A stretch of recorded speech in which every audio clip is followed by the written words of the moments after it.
CBI suits have taken controversial godman Nityanand for a potency test at Bangalore's Victoria Hospital. He will be examined by a panel of 4 doctors. Dismissing the petition of the self-styled godman, the Supreme Court ordered him to undergo the potency test in connection with the 2010 rape case that had been filed against him. He had challenged the Karnataka High Court's order directing him to take the medical test.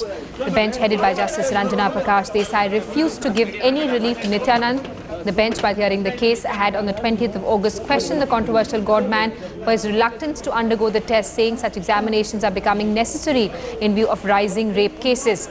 The bench had also said that there is no reason why an accused in a rape case should not be subjected to a potency test and questioned the police for delay in conducting the test. The self-styled godman was arrested in 2010 in Himachal and is being tried in Bangalore for rape. Let's get in a word from our correspondent Pratibha, who's with us live from Bangalore this morning. Pratibha, tell us, why exactly is this test important?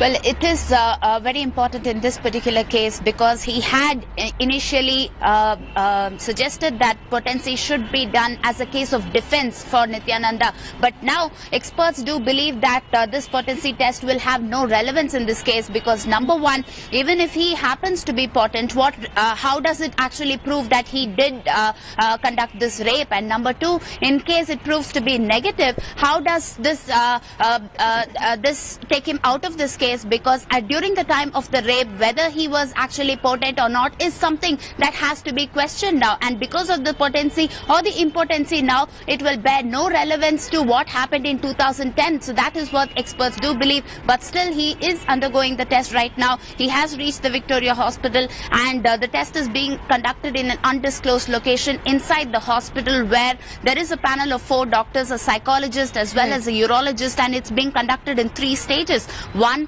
is where he will undergo the stimulation test and then the blood flow test as well as the question of his virility. All this will be taken into consideration, and whether this medical test will prove or convict him is something that needs to be questioned. Pratibha, thanks so much for that update. We'll keep coming back to you for more.